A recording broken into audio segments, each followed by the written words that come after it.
अस्सलाम वालेकुम ख़वातीन और हज़रात, आपकी खिदमत में हाजिर हैं इनोवेटिव जोन के पेज से। नए साइकोलॉजिस्ट आमिर और मेरे साथ हमेशा की तरह मौजूद है मिस इतरा ज़ारा, जो कि CEO हैं इनोवेटिव जोन के। हम आपके पास डिफरेंट डिसऑर्डर्स लेके आते हैं, उनके हल के बारे में आपको बताते हैं, उनकी रहनुमाई फराहम करते हैं कि अगर किसी और को ये बीमारी या प्रॉब्लम दरपेश है तो आप उसकी हेल्प कर सकें। आज भी जो हम एक टॉपिक लेके आए हैं, बहुत जनरल टॉपिक, लोगों में आपने देखा होगा, सुना होगा और कहते भी होंगे कि एक दूसरे को बहुत ज़्यादा गुस्सा आ जाता है। रोड रेजेस में देख लें, घर के मामलात में देख लें, स्कूल में देख लें, ऑफिस के मामलात में देख लें, हर किसी को दूसरे शख्स पर और दूसरे इंसान पर बहुत जल्दी गुस्सा आ जाता है। गुस्सा दर हकीकत है क्या ये एक डिसऑर्डर है, क्या ये एक बीमारी है, या एक जनरल हमारी सिम्टम्स है, हमारा कोई अपीयरेंस है, जैसे कि खुशी है, गम है या और गुस्से का इज़हार। इसके बारे में हम जानेंगे मिस इतरा ज़ारा से। मिस इतरा ज़ारा, आप क्या कहते हैं? एंगर, कुछ लोगों से मैंने ये भी सुना जब हमारे पास क्लाइंट्स आते हैं, वो ये भी जी एनू गुस्से की बीमारी हैगी, तो क्या ये एक बीमारी है? अगर किसी को लग जाती है तो क्या इसका कोई सद्देबाब, कोई हल है, मौजूद है? और अगर मौजूद है तो कितना इफ़ेक्टिव होता है और किस तरह उसको हम हेल्प कर सकते हैं? तो पहले तो ये बताएं कि ये बीमारी है कि नहीं है। अच्छा, डिसऑर्डर बड़ी इंटरेस्टिंग बात है। बहुत सारे मेरे साथी भी इस चीज़ पे, आप लोगों ने भी एक प्रोग्राम किया, और ये तो मानी हुई बात है कि गुस्सा कोई बीमारी नहीं है। गुस्सा एक नॉर्मलसी की निशानी है। ठीक है। गुस्सा एक नेचुरल इमोशन है जो कि दुनिया के हर इंसान के अंदर पाया जाता है। छोटे बड़े कम एक्सटेंट पे हर बंदा गुस्सा करता है, और हम सबको बहैसियत इंसान अपने सामने आने वाली कुछ चीज़ें अच्छी लगती हैं और कुछ चीज़ें अच्छी नहीं लगती जो हमारे अंदर गुस्से को जनरेट करती हैं। यानी हमें बुरा लगता है तो हम फिर गुस्से की साइड पे जाते हैं। तो ये कोई ऐसी बड़ी बात नहीं है कि हमें रोड पे जाते हुए गुस्सा आ जाए, या हमें घर में अपने किसी प्यारे की कोई बात बुरी लग जाए। ये एक नॉर्मल चीज़ है। अब ये बीमारी, गुस्से की बीमारी होना या पैथोलॉजिकली एंगर का आउटबर्स्ट होना क्या है? वो गुस्सा नहीं है, वो एग्रेशन है। यानी जब आपका गुस्सा, आपका वो जज्बा जो आपको बुरा महसूस कराता है, वो किसी ऐसे बिहेवियर में मैनिफेस्ट होता है जो बिहेवियर डिस्ट्रक्टिव हो, जहाँ तबाही और बर्बादी आप किरदार की सतह पर लेके आ रहे हो, तो ये गुस्सा या ये एग्रेशन, ये तशद्दुद हम सबके लिए नुकसानदेह है। और आज मेरे ख्याल में हम बात भी उसी के ऊपर ही ज़्यादा कर रहे हैं कि उस गुस्से की बात करें जिस गुस्से की इम्प्लीमेंटेशन जब हमारी ज़िंदगी पे होती है और फिर फंक्शनल लाइफ भी डिस्टर्ब होना शुरू हो जाती है और बाकी सारे मामला, तो हमारे ताल्लुकात ख़राब होते हैं। क्योंकि गुस्सा एक ऐसा क्विक फिक्सर के तौर पे हम सब यूज़ कर रहे होते हैं। जैसे घर में माएँ बच्चों के लिए क्विक फिक्सर के तौर पे कि जब आराम आराम से कोई बात कहती हैं, बच्चा असर नहीं देता, तो माँ पहले ही सोच लेती है कि अब मैं गुस्से से इसे ये बात कहूँगी, और गुस्से से फिर क्या होता है कि वो बात उसे समझ भी आ जाती है और फिक्सेस मिलना भी शुरू होते हैं हमें गुस्से का इस्तेमाल करते हुए। लेकिन मैं एक चीज़ आप लोगों को बताऊं कि दुनिया में आज तक जितने क्विक फिक्सेस इस्तेमाल हुए हैं वो सारे हमें शॉर्ट टर्म प्लेयर, लेकिन हमें इन द लॉन्ग रन हमें वो पेन देते हैं। यानी गुस्से से आप फौरी तौर पे तो अपनी बात मनवाते हैं, लेकिन गुस्सा आहिस्ता आहिस्ता आपके बुनियादी ताल्लुकात को दीमक की तरह खा रहा होता है। यानी आपके आपस के जो इंटरपर्सनल रिलेशनशिप हैं वो ख़त्म होने की साइड पे जा रहे होते हैं, जिसमें कि आप उनको इस्तेमाल कर रहे होते हैं तो गुस्से के नीचे चीज़ों को ठीक करने की कोशिश करते हैं। गुस्से की मदद से आप चीज़ों को हल करने की तरफ जाते हैं, लेकिन दायरा के वक्ती तौर पर तो हल हो जाती हैं, लेकिन आफ्टर अ लॉन्ग टाइम वो एक बहुत बड़ा प्रॉब्लम क्रिएट कर देते हैं। अच्छा, आज हमारे देखने वाले हैरान भी इस चीज़ पर ज़रूर हो रहे होंगे कि आज हम एंगर के ऊपर क्यों बात कर रहे हैं, जबकि anger is not a disease, और रोड टू रिकवरी के फॉर्मेट में हम किसी न किसी बीमारी के ऊपर बात करते हैं।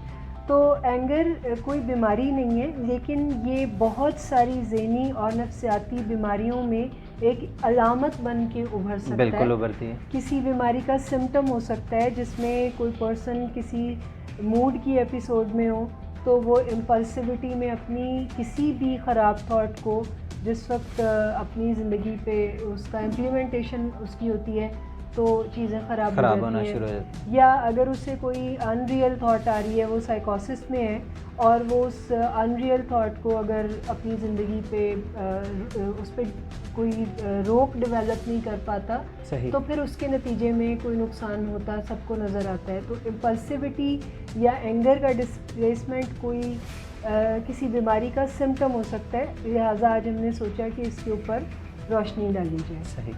अच्छा, डिफरेंट आपने कहा मूड डिसऑर्डर्स में एंगर आता है।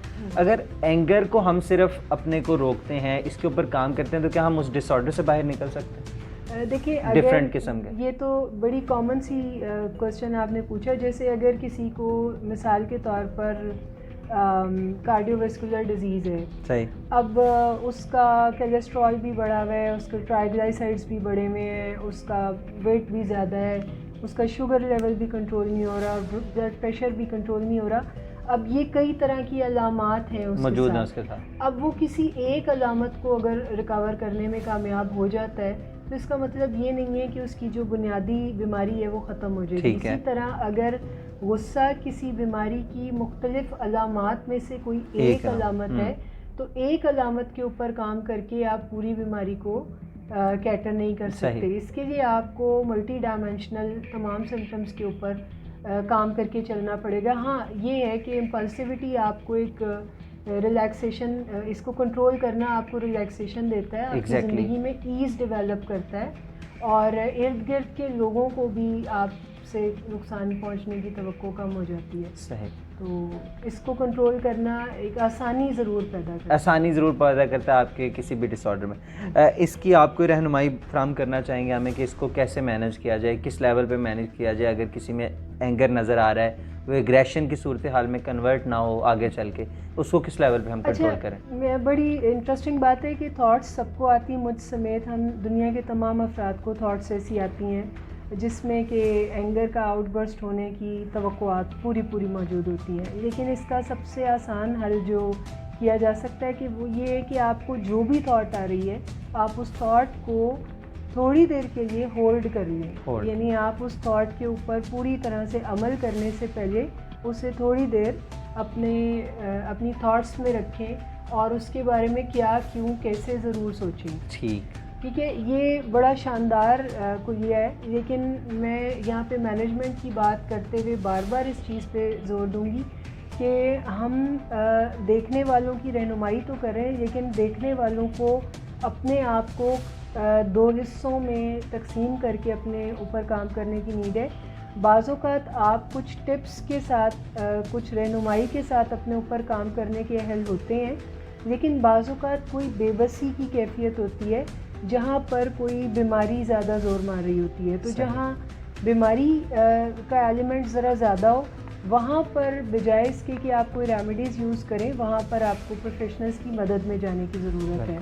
और अगर आप नॉर्मल एक्सटेंट पे अपनी ज़िंदगी गुजार रहे हैं, फंक्शनल हैं, प्रोडक्टिव हैं, और आपको थोड़ी बहुत प्रॉब्लम का सामना है, तो फिर आप हमारी रहनुमाई से, इंटरनेट पे मौजूद चीज़ों से आप मदद लेके अपनी ज़िंदगी में चेंज खुद भी डेवलप कर सकते हैं।